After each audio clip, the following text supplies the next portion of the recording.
Morning বন্ধুরা, কেমন আছো? এই আজকে 7:30টায় উঠলাম, উঠে রুটি সবজি করলাম। হাজব্যান্ড আজকে রবীন্দ্রনাথ টেগোরে চেক আপের জন্য গেল, যার জন্য রুটি সবজি করে দিলাম। উনি খেয়ে চা খেয়ে বেরিয়ে গেল। আমরা গড়িয়ে থাকি, আমাদের এখান থেকে কাছে, এখান এই দুটো অটো পাল্টালেই কোনো প্রবলেম নেই, যাওয়া যায়। উনি একাই গেছে, বললো যে এখানে তো কাছাকাছি আর এখানে আমার কোনো কষ্ট হয় না। উনি তো মাঝে মাঝেই চেক আপে যায়। যেদিনকে চোখের অপারেশন হবে সেটা তো সুস্থ তো অনেক দূর, সেদিনকে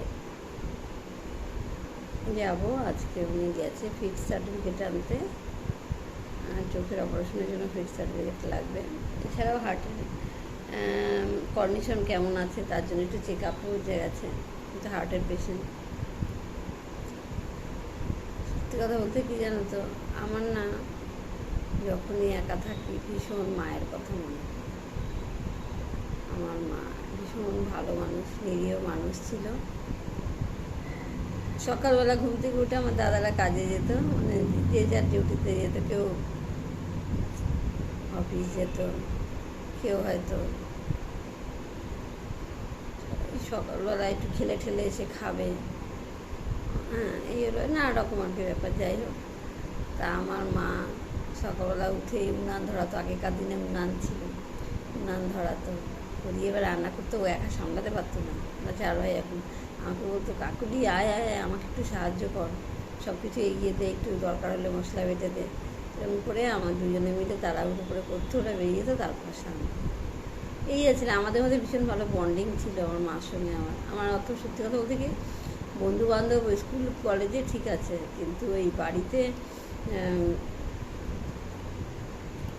তাদের সঙ্গে ওই আড্ডা মারা, ঘুরে ঘুরে বেড়ানো, ওরকম কোনো আমার ইয়ে ছিল না।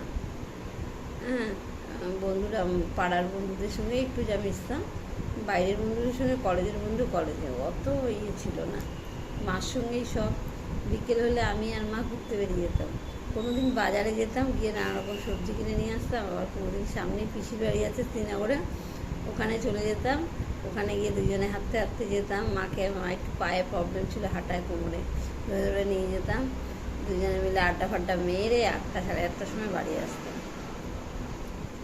মজাই আলাদা ছিল। কত কত গল্প, কত কথা। আর সন্ধ্যের পরে যদি শীতকালের সময় মা লেপের নিচে বসে থাকতো, তারপর আমরা একে একে ভাই বোনেরা সবাই গিয়ে সেই লেপের নিচে পা ঢুকিয়ে বসতাম। পা দিয়ে একজন আরেকজনকে ঠেলাঠেলি, সে কি আনন্দ। আমরা 4 ভাই একজন সবাই মিলে, সবাই মিলে গল্প আড্ডা, একটা আলাদাই মজা ছিল। সেই সব দিন আর ফিরে আসবে না, কোথায় হারিয়ে গেল। মা নেই, বাবা নেই, ভাইরা সবাই বিয়ে করেছে, যে যার মতো আছে, সবাই বিয়ে করেছে, পরিস্থিতি পাল্টেছে, সম্পর্ক অনেকটাই আলগা হয়েছে, যেটা হয় আর কি বাস্তবে। দেখো, বাস্তবটাকে তো অস্বীকার করা যায় না।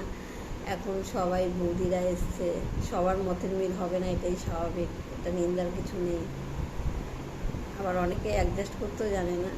যাই হোক, আমি এখন গড়িয়ায় চলে এসেছি। আগে বিধাননগরের বাড়িতে থাকতাম, গড়িয়ায় দাদাদের জন্যই চলে এলাম। এখানে এলাম, এখানে থাকবো, ওদের কাছাকাছি, তো ওদেরকে দেখতে পাবো। একা একা ওখানে ভালো লাগতো না। কি বলবো, ভেবেছিলাম, যতটা ভেবেছিলাম ততটা আপন হতে পারিনি হয়তো। তার কারণ হচ্ছে, আমি ভেবেছিলাম আমি যখন গড়িয়ার বাড়িতে যাব, কাছাকাছি থাকবো, ওরা সবসময় আসবে, কি রান্না করেছি ঢাকা তুলে খাবে, এর মধ্যে একটা আপন আত্মার সম্পর্ক আছে।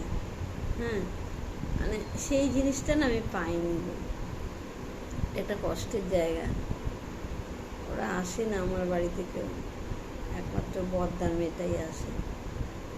আর তারপরে এখন আমি দোকানে চলে যাই, মাঝে মাঝে যাতায়াতে করে দেখা, কিন্তু আমার যেন কোথাও মনে হয় না সেই আন্তরিকতাটা নেই।